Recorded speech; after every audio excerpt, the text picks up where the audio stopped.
오늘 우리에게 주신 하나님의 말씀 민수기 13장 25절부터 33절까지의 말씀입니다. 구약성경 민수기 13장 25절부터 33절까지의 말씀, 저와 함께 한 절씩 교독하시겠습니다. 40일 동안 땅을 정탐하기를 마치고 돌아와 바란 광야 가데스에 이르러 모세와 아론과 이스라엘 자손의 온 회중에게 나와 그들에게 보고하고 그 땅의 과일을 보이고 모세에게 말하여 이르되 당신이 우리를 보낸 땅에 간즉 과연 그 땅에 젖과 꿀이 흐르는데 이것은 그 땅의 과일이니이다. 그러나 그 땅 거주민은 강하고 성읍은 견고하고 심히 클 뿐 아니라 거기서 아낙 자손을 보았으며 아말렉은 남방 땅에 거주하고 헤딘과 여부스인과 아모리인은 산지에 거주하고 가나안인은 해변과 요단가에 거주하더이다. 갈렙이 모세 앞에서 백성을 조용하게 하고 이르되 우리가 곧 올라가서 그 땅을 취하자 능히 이기리라 하나 그와 함께 올라갔던 사람들은 이르되 우리는 능히 올라가서 그 백성을 치지 못하리라.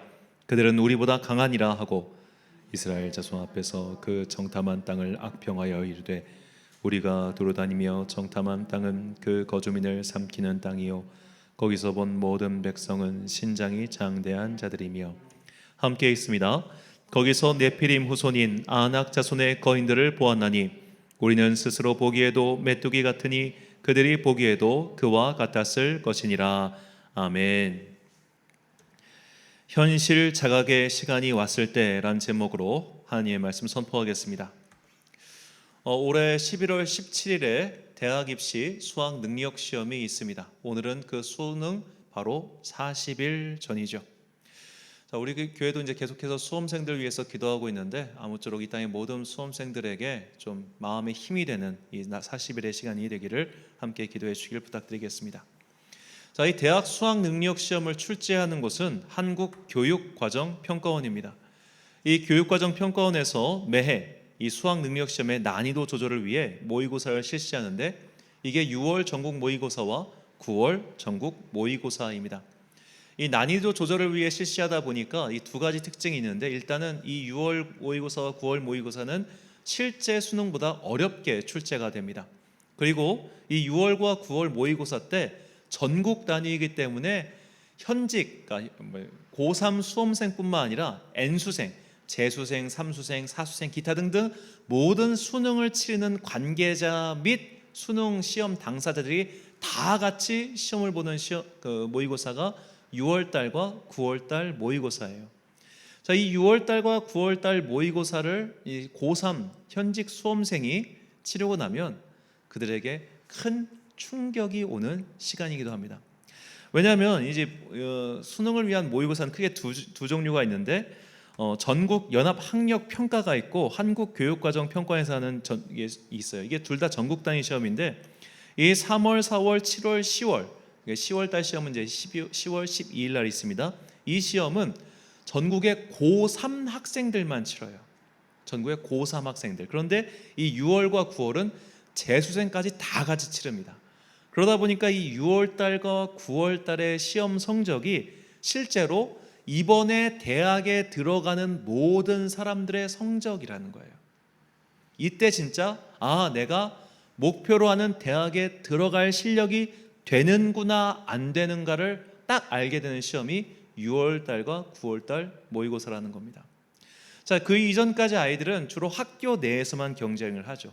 소위 말해 내신 경쟁이라는 것을 하게 됩니다. 그래서 학교 안에 등수만 알고 학교 안에서 차성만 가오다가 드디어 전국이라고 하는, 즉 이전까지 볼 수 없었던 다른 경쟁자들과 딱 서고 나니까 내가 우리 학교에서는 상당히 공부를 잘하는 아이였는데 전국에서 비교하니까 중위권인 거예요. 내가 우물한 개구리였구나. 내 성적이 실제로 이거밖에 안 되는구나. 나는 우리 학교 1등 하면은 당연히 서울에 있는 대학들 내가 원하는 데 갈 수 있을 거라 생각했는데 실제로는 나보다 공부 잘하는 애들이 이렇게 많았구나 라면서 소위 내가 처한 현실을 자학하는 때가 바로 6월달과 9월달 모의고사입니다.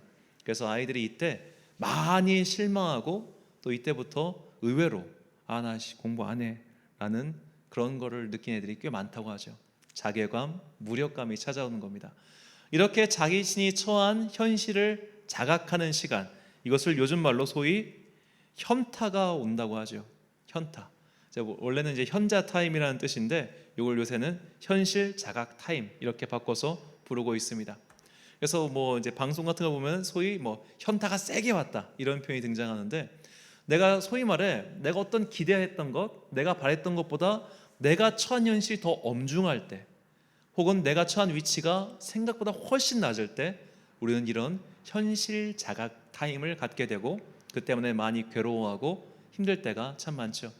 이런 현실 자각의 시간은 비단 수험생뿐만 아니라 우리 인생의 모든 영역에서 경험하게 됩니다. 왜 동창회만 갔다 오면은 그렇게 내 삶이 우울해 보일까요? 이전까지는 뭐 집도 이 정도면 괜찮게 사는 것 같고, 뭐 이 정도 수입이면 괜찮고, 이 정도 차면 만족하다가 막상 다른 사람들과 함께 모였을 때, 쟤는 차를 저런 거 타네? 어머, 얘네 집 좀 봐? 어머, 얘네 애들 좀 봐? 이런 식으로 남과 비교하게 되고, 남이 처한 현실을 보면서 내 현실을 비추어 보니까 내가 되게 못 산다는 걸 알게 되는 거예요. 그 다음부터는 내 집이 그렇게 후져 보여요. 모델하우스만 갔다 와도 야, 우리 집은 다 낡아 보이고 구조도 구식이고 세상에 가전제품도 전부 낡은 것처럼 보이기 시작하죠. 이전에는 단칸방에서 살아도 그냥 그런가 보다 하고 살았는데, 20평 아파트를 가보고 30평 아파트를 가고 나면 단칸방이 집처럼 느껴지지 않는 거죠. 그냥 조그마한 차를 타고 있을 때는 그냥 조그마한 차에 만족하고 살다가 좋은 차를 타보니까 이전에 있는 차가 더 이상 보이지 않는 것처럼, 우리는 이렇게 다른 것들과 비교하면서 내 현실을 자각하게 됩니다.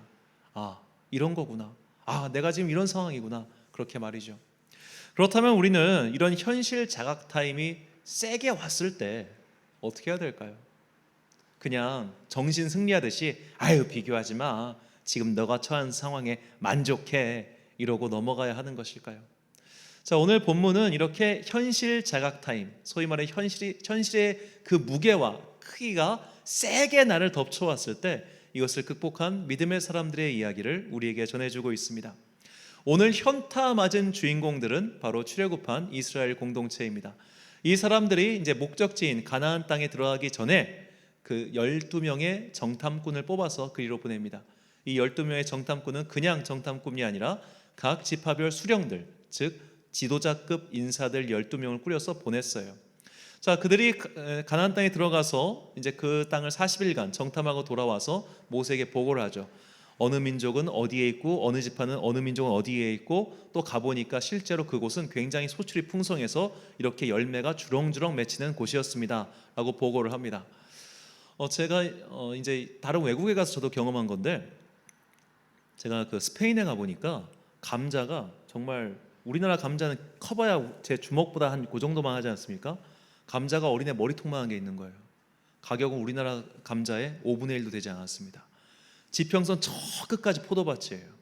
그러니까 땅의 질 자체가 다르더만요. 땅의 질 자체가 달라요. 우리나라 땅이 외국 나가 보니까 되게 농사짓기 척박한 땅이라는 걸 알았습니다. 제가 이제 인도에 갔을 때 망고가 굉장히 쌌어요. 우리나라 돈으로 그때 망고 700원입니다. 세상에 과즙이 뚝뚝 떨어지는 망고가 10,000원 치면은 이만큼 살 수 있어요. 그 정도로 싸고 맛있고 큽니다. 자, 그런 식으로 지금 이스라엘 민족이 이 가나안 땅의 과일들을 보니까 내가 상상할 수 없는 크기의 맛인 거예요. 당분이 장난이 아닌 거예요. 저도 실제로 본 적은 없지만 갔다 오신 분들이 얘기를 하는데, 수박을 칼로 잘라도 이게 벌어지질 않는답니다. 하도 당이 끈적끈적 해가지고 쩍 한다는 거예요. 그 정도로 달고 맛있는 과일들, 자, 그런 생산지의 것들을 갖고 왔습니다. 여기까지는 좋았어요. 그런데 이렇게 얘기를 하죠. 그들의 민족을 보니까 우리는 메뚜기처럼 작더라라고 이야기를 합니다.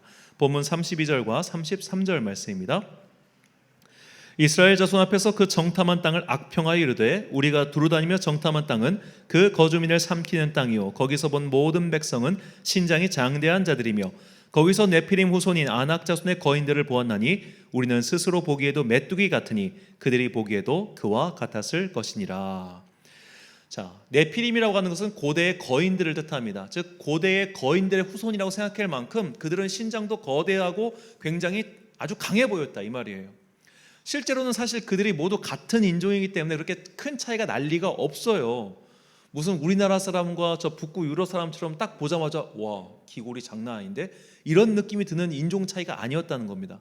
그렇다면 왜 그들이 그런 큰 차이를 느꼈느냐? 이스라엘 민족은 지금 400년 동안 노예살이하다 온 거예요. 즉 400년 동안 아무리 좋은 대우를 받았어도 노예지 않겠습니까? 그러니까 다들 그냥 상태가 비리비리해요. 즉 그 아낙 자손이라고 하는 거대한 현실을 보고 나서 자신의 현실을 자각하는 현타가 세게 온 겁니다. 그 이전까지는 현실을 잘 몰랐어요. 왜 몰랐느냐? 하나님께서 그들을 처음부터 끝까지 다 인도해 주셨기 때문입니다. 그들은 자신의 힘으로 이집트를 나온 게 아닙니다. 하나님께서 10가지 재앙, 기적의 재앙을 일으키셔서 하나님의 인도하심을 따라서 왔습니다. 이집트의 군대가 추격해 왔습니다. 홍해를 가르고 그들을 바닷속에 수장시키신 것은 모두 하나님의 능력이었습니다. 광야로 들어가니까 마실 물이 없었어요. 마실 물이 없어서 물 달라고 하니까 하나님께서 물을 주셨습니다. 고기 먹고 싶어야 하니까 고기를 주셨습니다. 그러고 나서 이제 드디어 처음으로 자신의 힘으로 무언가를 해야 되는 상황이 온 거예요. 하나님께서는 우리에게 자유의지를 주셨습니다. 그 이유는 내가 스스로 무언가를 할 수 있는 어른이 되는 것을 그분께서 기뻐하시기 때문이에요. 자, 부모가 자녀를 키울 때 자녀가 50살이 돼서도 60살이 돼서도 엄마 나와 함께 해주면 좋겠어, 이런 아이를 누가 키우고 싶겠습니까? 그건 15살까지죠.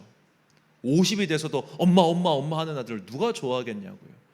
모든 부모의 바람이 자녀가 장성해서 스스로 힘으로 사는 걸 바라는 것처럼 하나님께서도 우리가 자신의 인생의 십자가를 지고 살기를 바라십니다. 그렇기 때문에 우리에게 자유의지를 주신 것이고, 그 첫 번째 과업이 이스라엘 민족에게는 가나안 땅 정복이었던 거예요.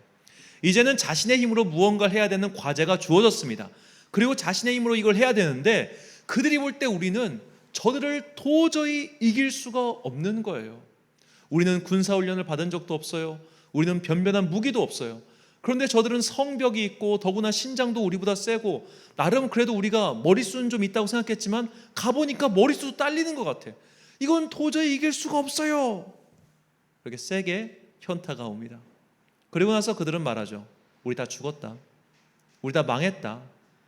이건 마치 6월달과 9월달 모의고사를 보고 난 수험생이 자기 성적표 받아들고 에이 뭐야, 나 원하는 대학 못 가겠네, 나 공부 안 해, 이런 식으로 포기해버린 것과 똑같습니다. 놔버렸습니다. 포기해버렸습니다. 내 힘으로는 이 현실을 도저히 깰 수 없다고 그렇게 내려놔버린 것이죠. 자, 우리는 이처럼 남과 비교할 때 자신의 현실을 자각합니다. 우리가 다른 것과 비교해서 내 현실을 자각하는 것이 나쁜 게 아니라 지극히 당연한 거예요. 이것은 마치 누군가에게 내 위치를 설명할 때 어떤 건물, 나 지금 어디 앞에 있어, 그러니까 일로 와, 이렇게 얘기한 것과 똑같습니다. 어떤 특정한 지형지물, 즉 내 외부에 있는 누구나 알 수 있는 지형지물을 놓고 나면 내 위치를 파악하기가 쉽잖아요. 마찬가지로 내 현실, 내가 지금 어떤 상황인지 자각하기 위해서는 반드시 타인이라고 하는 존재가 필요합니다. 그러니까 우리는 비교할 수밖에 없고, 또 비교하는 것 자체가 나쁜 것이 아니에요. 우리는 비교를 통해서 내 현재 위치를 자각하고, 또 비교를 통해서 앞으로 내가 더 무엇을 해야 될지를 깨닫게 됩니다. 믿음 생활 또한 마찬가지예요. 우리가 다른 사람과 비교해서 내 현재 위치를 자각하고 내 현실의 문제를 파악하는 것은 굉장히 중요합니다. 그런데 우리에게는 그 다음 스텝이 필요한 거예요. 내 현실의 문제를 자각했다면 이 현실의 문제 때문에 좌절하거나 넘어지거나 스스로 무너질 것이 아니라 어떻게 하면 이 현실을 극복할 수 있을까? 이것을 고민하고 실천해야 된다는 겁니다. 모의고사를 보고 나니까 성적이 내 등수가 이거밖에 안 돼요. 그러면은 내가 뭘 못하는지 그걸 깨닫고 공부를 더 하면 될 거 아니에요.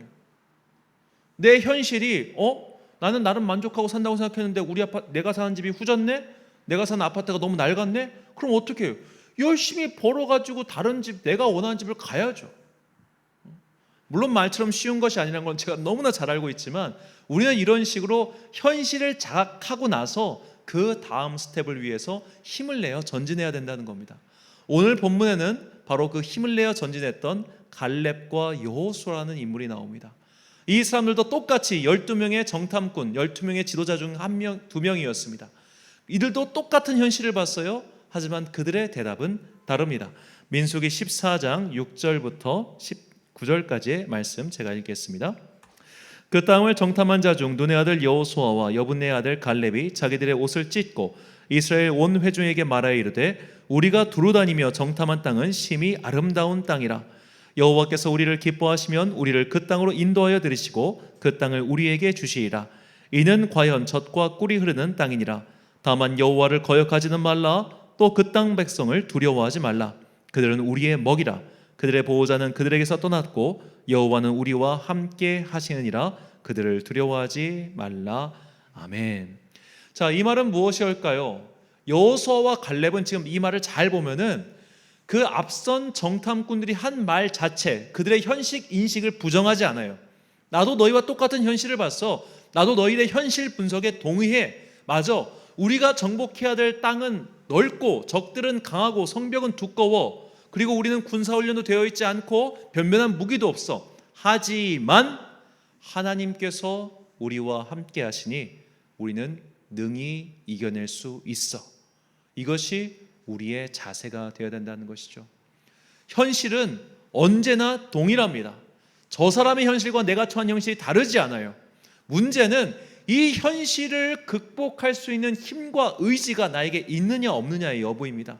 그리고 그 힘과 능력을 주시는 분은 바로 우리의 주님이신 하나님이시죠. 갈렙과 여호수아는 그 출애굽의 상황에서 지금까지 지금까지 우리를 인도하신 하나님을 경험했습니다. 그 하나님은 기적의 하나님이었고 바다를 가르시는 하나님이었고 심지어 시내산 가운데 임재하셔서 우리와 자신들과 함께 하시는 하나님을 경험했기 때문에 아무리 현실의 벽이 두껍다 하더라도 그 하나님께서 함께 하시면 이거를 넘어갈 수 있을 거라 굳게 믿었던 것이죠. 자, 우리는 여기서 한 가지 더 질문을 던져봐야 됩니다. 그 하나님의 기적을 갈렙과 여호수아만 봤습니까? 다 같이 봤잖아요. 10가지 재앙 다 봤습니다. 홍해가 갈라지는 것 다 같이 봤습니다. 광야에서 만나와 메추라기가 오는 것 다 같이 봤어요. 다 같이 경험했는데 왜 갈렙과 여호수아만 하나님에 대해서 우리의 현실을 뛰어넘는 분이라 인식하고 나머지는 다 죽었다라고 그렇게 얘기했을까요? 갈렙과 여호수아를 제외한 나머지 사람들은 자신의 생각과 경험 안에 하나님을 가둬버렸기 때문입니다. 우리가 출애굽기부터 민수기에 이르는 모든 이 기적의 과정을 잘 살펴보면 이스라엘 민족의 반응은 이래요. 처음 이스라엘 민족이 만난 하나님은 지팡이를 뱀으로 바꾸는 하나님이었어요. 이 멀쩡한 손을 한센병 환자의 손으로 바꾸는 하나님이었어요. 기껏 해봐야 나일강에서 개구리가 올라오시게 하는 하나님, 그저 평소보다 조금 큰 우박이 떨어지게 하는 하나님, 그런 하나님이었단 말이에요. 즉 그들이 생각한 하나님의 능력은 요술쟁이의 범위에서 벗어나지 않았어요. 그러다가 마침내 바다가 갈라지는 걸 보게 됩니다. 그러니까 이렇게 생각합니다. 아, 하나님은 바다까지만 가를 수 있는 분이구나. 마치 바다의 신, 그리스 신화에 나온 포세이돈처럼 아, 저분은 바다의 신이구나 라고 생각한 겁니다. 그리스 신화에 보면은 바다에서는 포세이돈이 무적이죠. 하늘의 신 제우스도 바다에서는 그를 당해낼 수 없는 것처럼 하나님은 바다에선 세. 아, 하나님은 여기까지는 돼. 아, 하나님은 이것까지는 할 수 있어. 그렇게까지만 생각한 거예요. 하나님이 이런 일을 하셨으니까 이런 일도 하실 수 있어로 넘어간 게 아니라 이런 일까지는 할 수 있어. 그런데 이 일은 못해 라고 생각한 것이죠. 이것이 오늘 우리의 신앙생활의 모습입니다. 하나님은 여기까지는 돼. 그런데 이건 못하셔. 하나님은 우리에게 영적인 은혜를 주셔. 그러나 육체의 질병은 못 고쳐. 하나님은 우리에게 영적인 풍성함을 주셔. 그러나 인생의 돈의 문제는 해결할 수 없어. 하나님은 그래 사람에게 은혜를 주시지. 하지만 하나님은 사람을 못 바꿔. 그러니까 우리가 많이 쓰는 말처럼 하나님은 저 인간도 못 바꿔. 그런 말입니다. 내가 경험하고 내가 아는 것까지만 그 틀에 하나님을 가둬두고 그 바깥의 영역에 대해서는 우리는 침묵할 때가 너무나 많다는 거예요. 그래서 우리는 성경의 기적이 오늘도 일어날 수 있다는 것을 믿기 어려워합니다. 죽은 사람이 오늘도 살아날 수 있다는 것을 믿기 어려워합니다.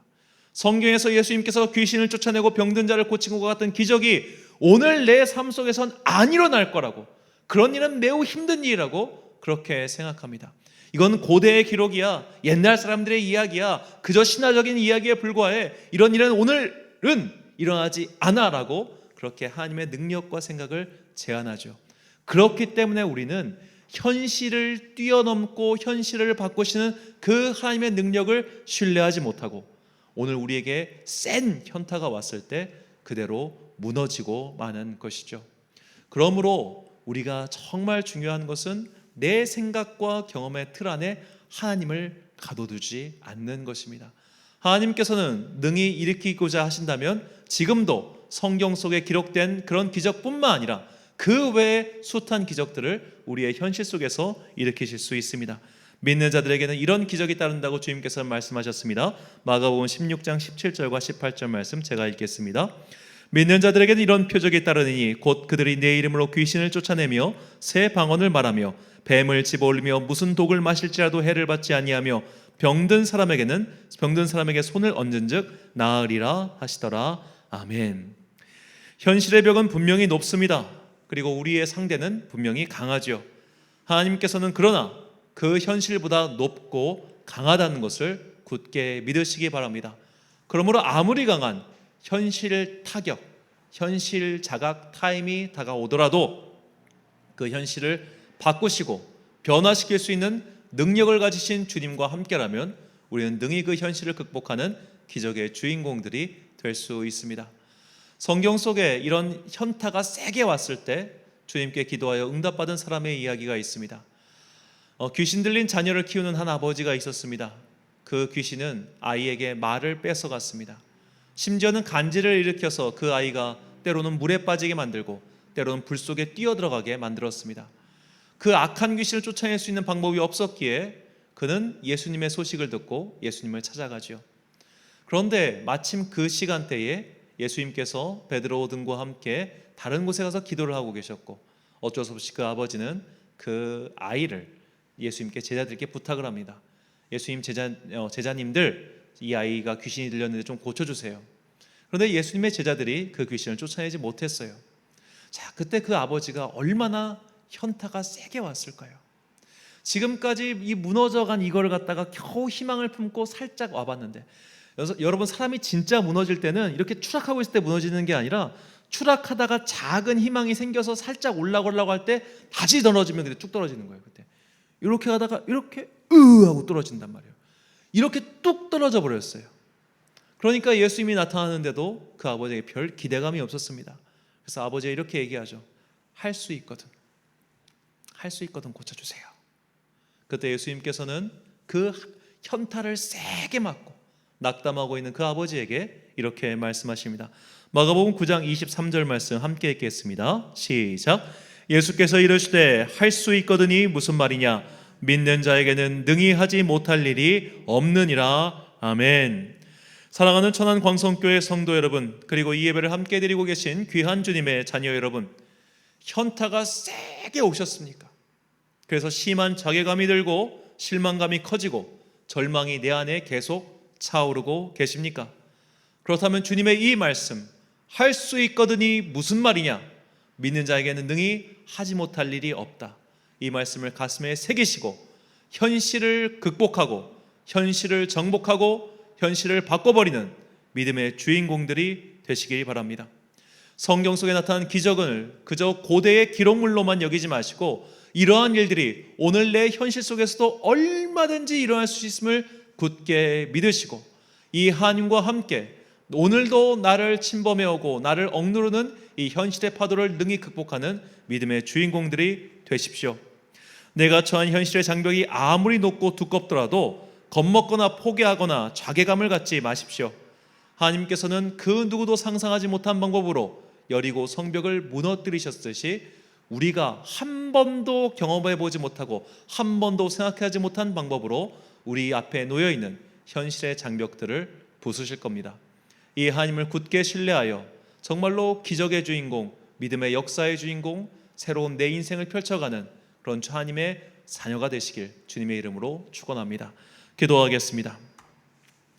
사랑과 은혜가 충만하신 아버지 하나님, 오늘 우리에게 현실을 뛰어넘는 믿음의 주인공이 될 수 있는 기회를 주시니 참으로 감사합니다. 성경 속에 기록되어 있는 이 수많은 기적들은 그저 남의 이야기가 아니고 그저 옛날 이야기가 아니라 오늘 나에게도 일어날 수 있는 너무나 당연한 기적임을 깨닫게 해주시니 감사합니다. 이 믿음 가지고 또 이 믿음 품게 하시고, 그래요 내 삶의 옆에 지금도 나를 누르고 있는 이 현실의 그 큰 어려움들을 능히 극복하는 당신의 자녀 되게 하여 주옵소서. 그래요 우리의 삶을 통하여 누군가에게 용기와 희망을 줄 수 있는 그런 간증의 주인공들이 되기를 간절히 소망하며, 이 모든 말씀 할 수 있거든이 무슨 말이냐, 믿는 자에게는 능히 하지 못할 일이 없다라고 하신 거룩하신 예수 그리스도의 이름으로 기도드립니다. 아멘.